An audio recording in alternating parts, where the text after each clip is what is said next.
to The Loud Box, an American audio podcast with your host, Elle Robinson. And I'm asking you to join me weekly as we listen, relate, and discuss the things that are unspoken, overlooked, and hidden in the back of our minds, or what I like to call the corner of denial. So engage with us. Share your story. I'll even go first regarding family, relationships, the world we live in, our mental health, and how it really and truly affects us.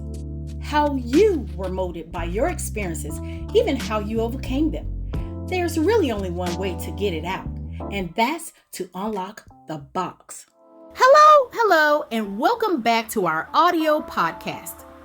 I'm your host, Elle. Let's get into it. We're talking about what the world woke up to is all over the place when democracy went quiet. Overnight, the balance of power in the Western Hemisphere shifted. No vote, no national address beforehand, no collective pause to ask the American people what they thought. The world woke up to a new reality, one where force moved faster than democracy and decisions were executed before the public even understood what question was being answered. They called it Operation Absolute Resolve, a name designed to sound strong, final, necessary, a name meant to end debate before it ever began. Oil refineries secured, strategic assets locked down, military presence established under the banner of stability. And just like that, Venezuela was no longer fully Venezuela, at least not on its own terms. This wasn't chaos. This wasn't accidental. This was precision. And precision always tells you one thing. This was planned long before you heard about it. Operations like this don't happen because of one man. They happen because systems allow them to. Yes, Venezuela was broken. Yes, Maduro needed to go. There is no argument there. But needing change does not give anyone the right to take what is not theirs. There is a difference between intervention and occupation. There is a difference between liberation and control. And there is a difference between leadership and dominance. This wasn't diplomacy. This wasn't coalition building. This wasn't the slow, frustrating, necessary work of international accountability. This was power deciding it was tired of waiting. And when democracy hesitates, power doesn't. The story has long stopped being about foreign policy. It's all personal now. Personal growth, the rich getting richer, and you know the rest. United States Congress, your representatives, the people elected to speak for you, seemingly stands by, idle, because no one is going to tell me that no one had any idea. They saw it coming? Hell, we the people saw it coming months ago. They knew the chain was loose and still. No one in Congress is admitting to knowing 8 to 10 people can't possibly be the only people trying to save our democracy. The Cory Booker, Jasmine Crockett, Chuck Schumer, Bernie Sanders, like, what the hell? Just a handful of people. I call bullshit. Congress scary asses need to get their shit together. I don't know about the rest of America, but a blind man can see that this is bullshit. Further, I am a Republican, and even I can admit that this is power and quid pro quo. Congress is quite simple. Step the hell up, or step the fuck down. If you can't do the job, then step to the side. Let someone else do it. No emergency session that mattered was had. No public resistance that carried weight. No clear declaration that said, this crosses a line. Procedural language. Carefully worded non-statements. While America entered another country and overtook assets that were not ours, the very institution designed to check executive power turned its back, not just on Venezuela, but on the American people. This is what modern governance looks like. action without accountability, authority without ownership, outcomes without consent. And when Congress does nothing, it isn't neutrality, it's permission. Then came the statement that should have stopped everyone cold, that the United States would run the country until further notice, that Venezuelan oil would be taken for distribution. Let that sink in. Not negotiated, not supervised by an international body, taken. This wasn't framed as temporary stewardship. It was framed as control. And at that moment, this stopped being about Venezuela entirely. Because when a nation decides it can govern another without consent, the real question becomes, what stops it from happening again?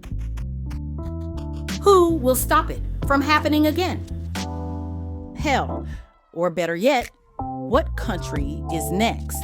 But I digress, and to be fair, let's be extremely clear. This is bigger than the president. This is no longer a Trump issue. This is an American people issue. You voted him in. And since then, our country has become increasingly unrecognizable. Not overnight, but step by step. Crisis by crisis, exception by exception. Each time we tell ourselves, this is temporary, this is necessary, this is different, until different became normal. In my mind, all I keep hearing is shock and awe. Why? Because I know the worst is yet to come. But shock and awe isn't just something done to other countries. It's something a government can do to its own people by moving so fast, so decisively, that you're left stunned instead of engaged. Distraction is the name of the game, and we should know this about Trump by now.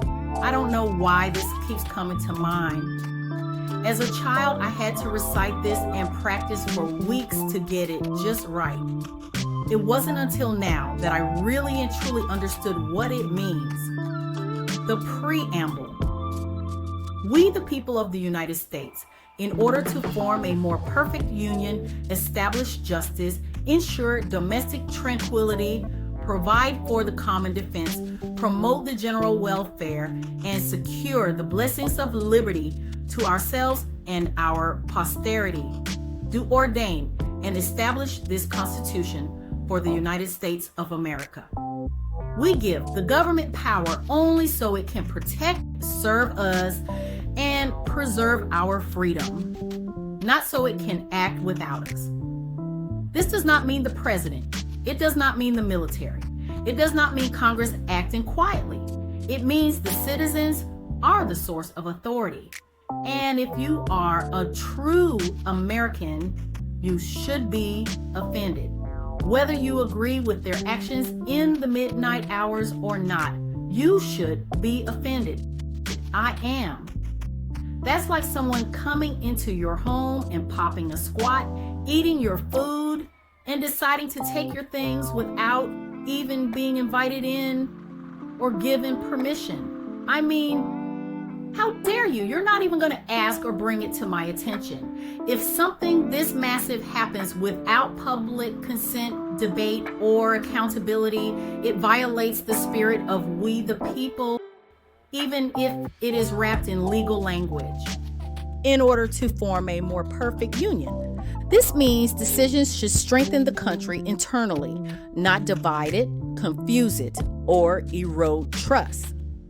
When Americans wake up shocked, polarized, and unsure who authorized what, the union isn't being perfected, it's being strained and left in the dark.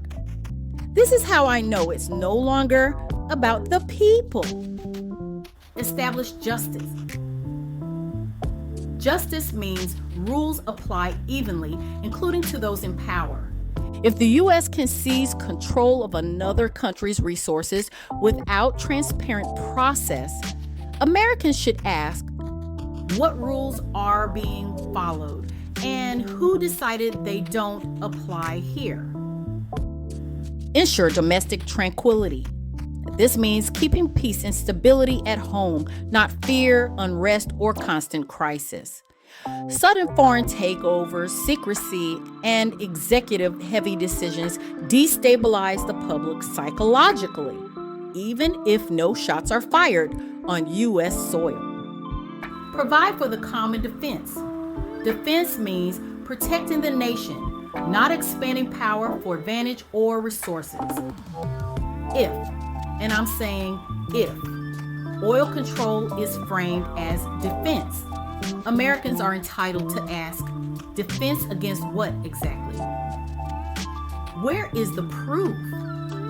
And for whose benefit?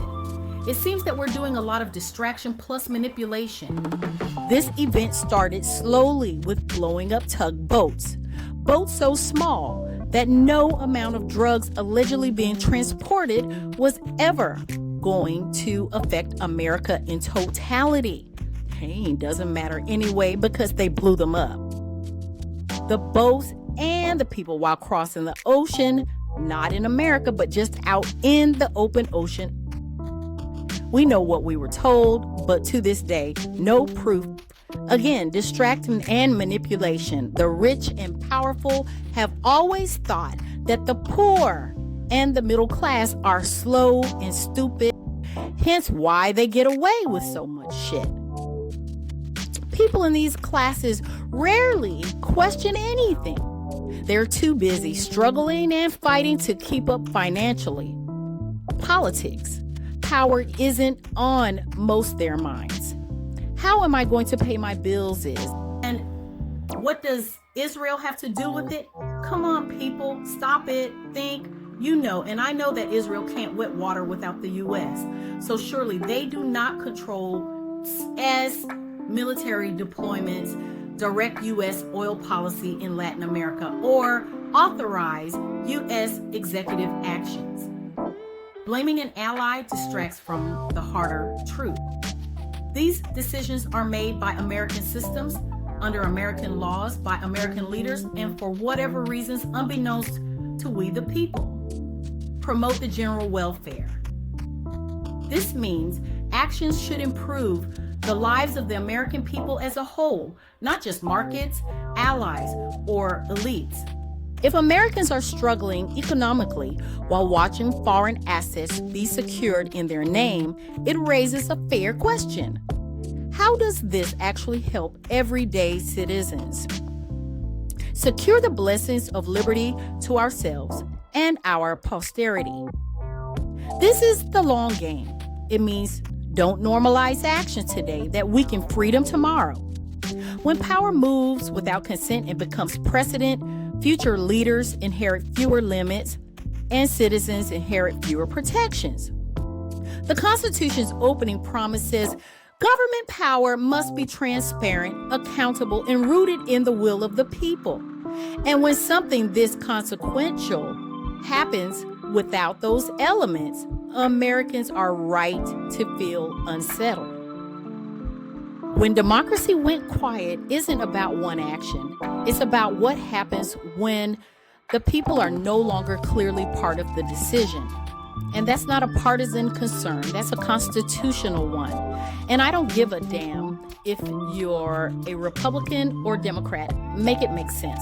So here we are. Here you are, the American people, a world reshaped before breakfast. A Congress turned away, or at least an ignorant one. A country acting in your name without asking or presenting their agenda to you first. What happened to history? It doesn't ask who voted. It remembers who moved. And the question that remains isn't whether this was powerful, it's whether it was right. This is no longer a Trump issue. It's an American people issue. You voted him in, and since then, our country has become unrecognizable. Shock and awe is all I feel. How about you? Until next time.